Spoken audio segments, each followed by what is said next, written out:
Hey everyone, welcome back to the Storyteller Soul Lounge. I am excited to be back and pick up from where I left off.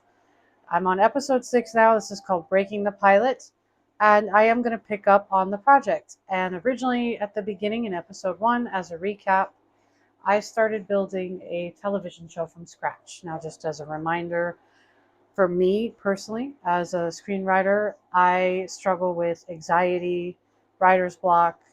I'm a bit of an overactive imagination. So I've developed my own tools, whether it's story development, screenwriting, that sort of help me with the process, the whole thing, from developing a story to writing one and revising one. I especially hate the revision process. But I basically have methods from TV shows and films, either developing one from the ground up or working on an idea that I already have kind of moving through. And using the anchoring method that I built, I started working on a TV show from scratch in episode 1 called The Revisionist. That is where I am at right now. And I also introduced characters to the story in the speed dating technique, which was episode 2. And in episode 3, I met my villain.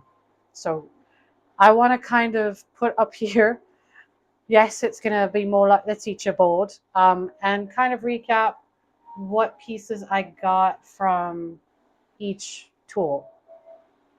Now, the anchoring method, I found some anchor words for each season that I wanted to use.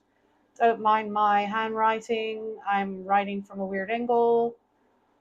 Season 1's anchoring word was awakening. I recall, I have my notes here. Season 2 was rebellion. Season 3 was reckoning. Yep, reckoning. I came in like a reckoning.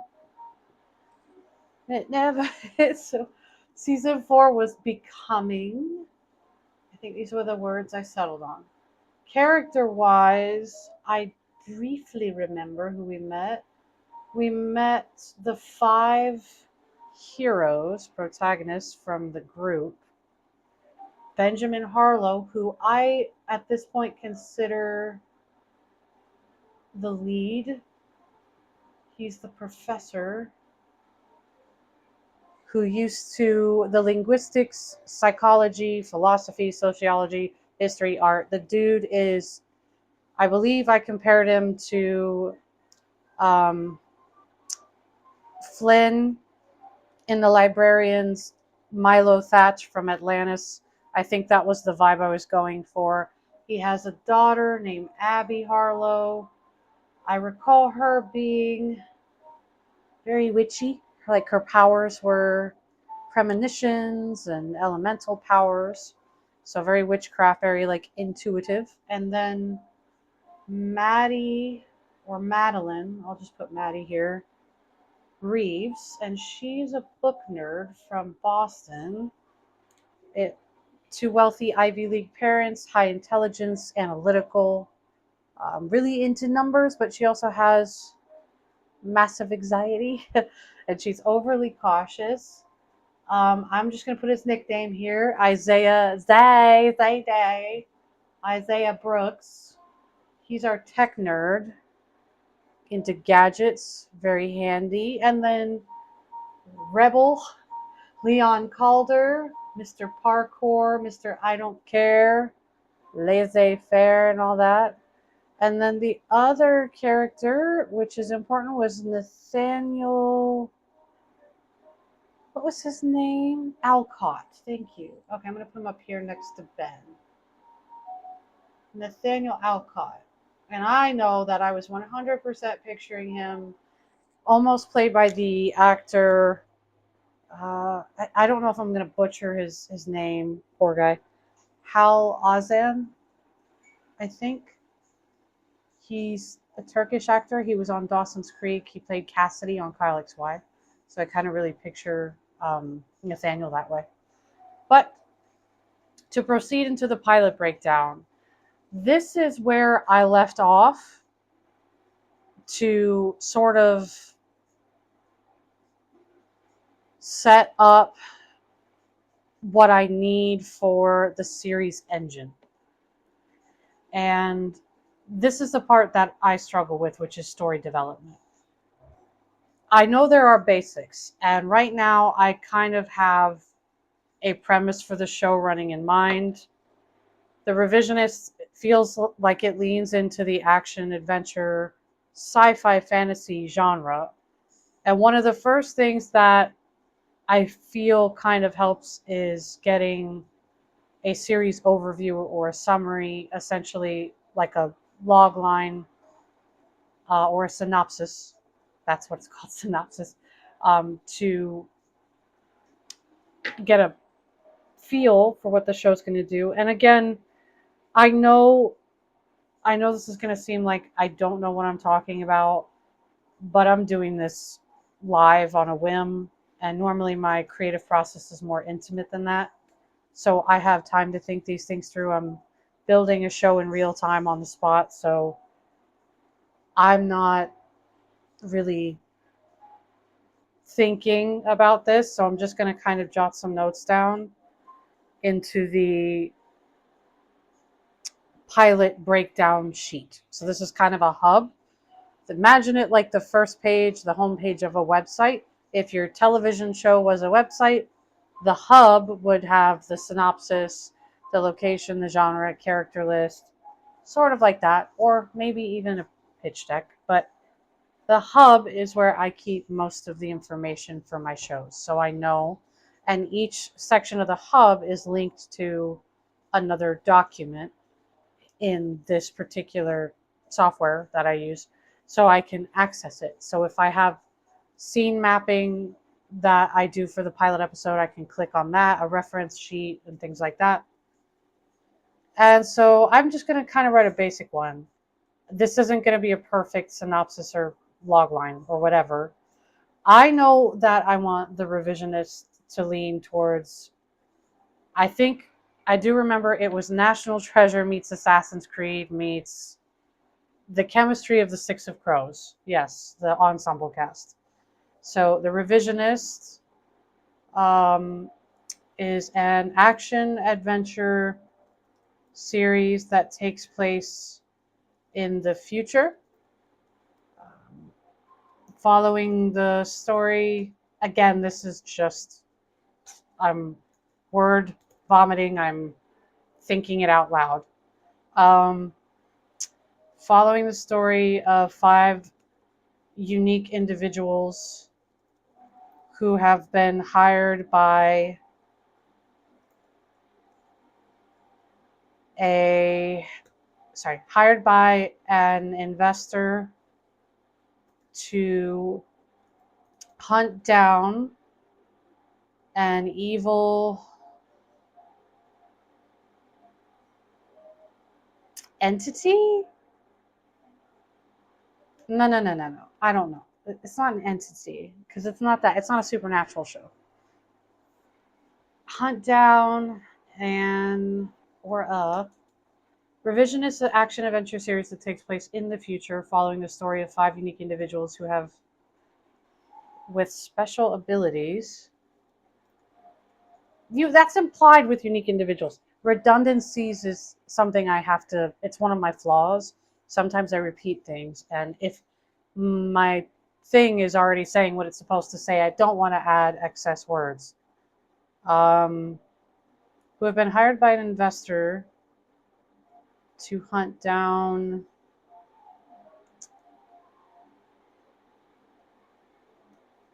a time traveling bounty hunter?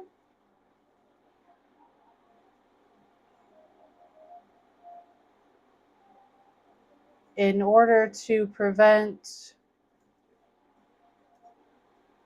history from changing.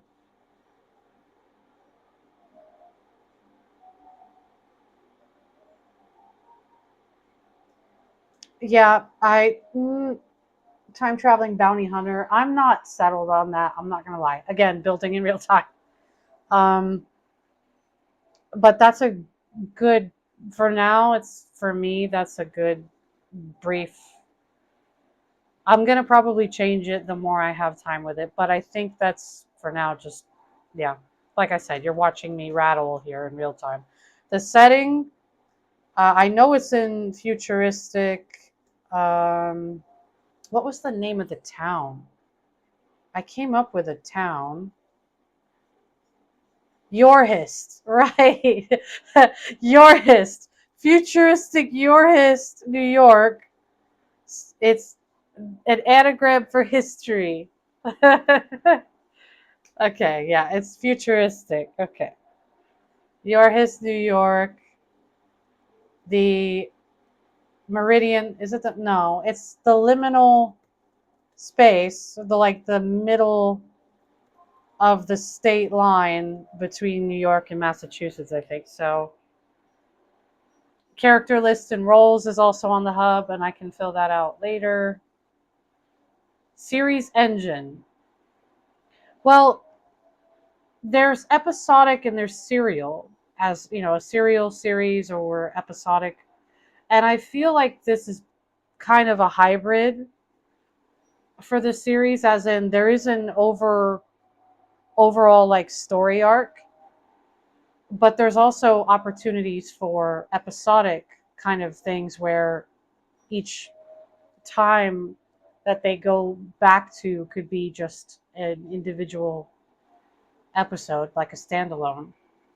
But there's obviously a bigger thing happening in the series, and I think that itself is the engine.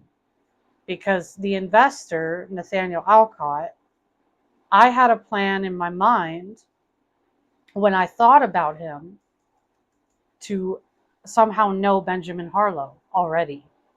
And it was a very good plan. So I think the agency that Benjamin used to work for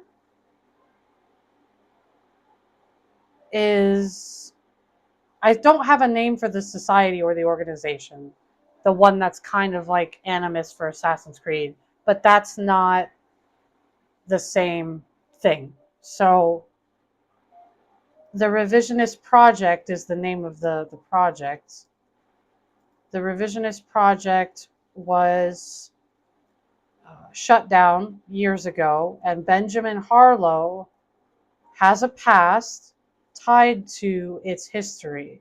When the investor, Nathaniel Alcott, returns to hire Benjamin and have him recruit a team of individuals with gifts who can inhabit the body of their ancestors, he brings him back onto the project, having him believe he's doing it to save history. Nathaniel Alcott might have ulterior motives, which drives the series engine because he has his own history with Benjamin Harlow that is slowly being uncovered throughout the show.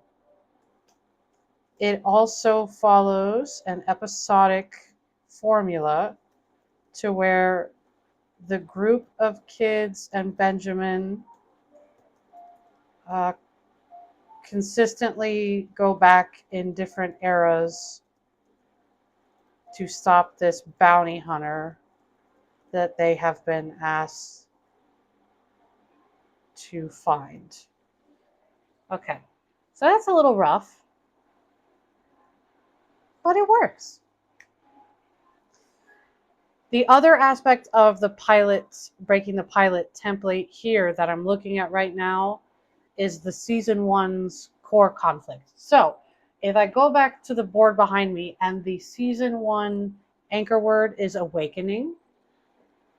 Now, as a recap, the anchor words are not prison cells. It's not something to be like, I have to do an entire season entirely about that theme. It's just a guide.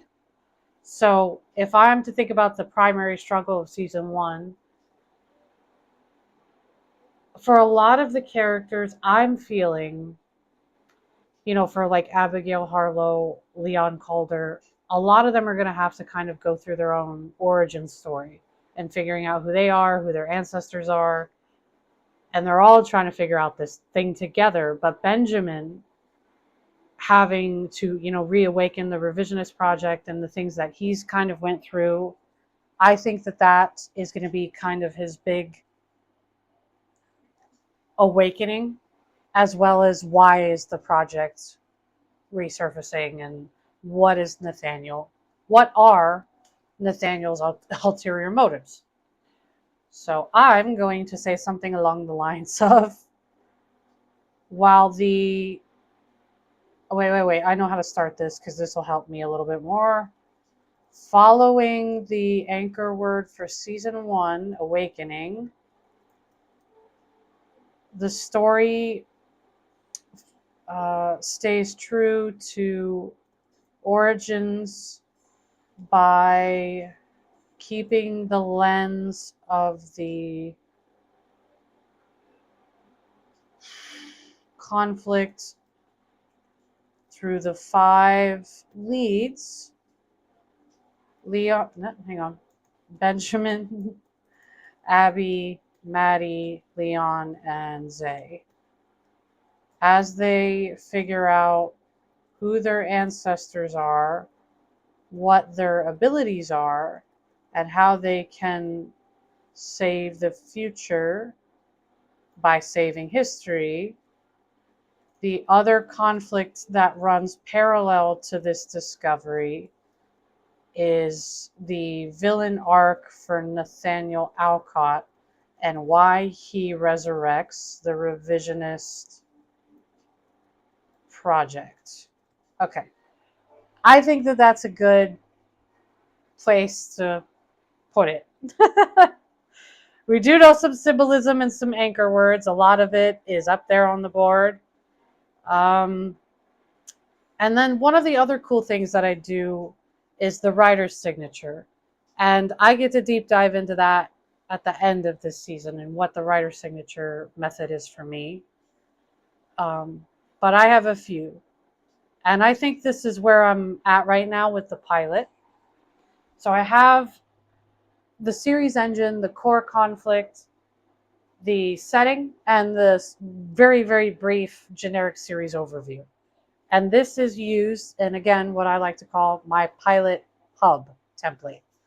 It's basically like the main first page, and that is where I'm going to leave it at for now until we get to go to episode 7, where, brace yourself, we're going to go into writing the pilot script. Just going to go right into it and see what happens. But I appreciate you guys hanging out with me once again for episode 6, Breaking the Pilot. I'm excited to keep working on this story, and I'm excited to be back in the lounge for a whole bunch of other reasons. But stay tuned, and if you're still watching, thank you. If you're new, hi, what's up? My name's Kristen. I'm a screenwriter, and I love telling stories, and I'm happy to have you here.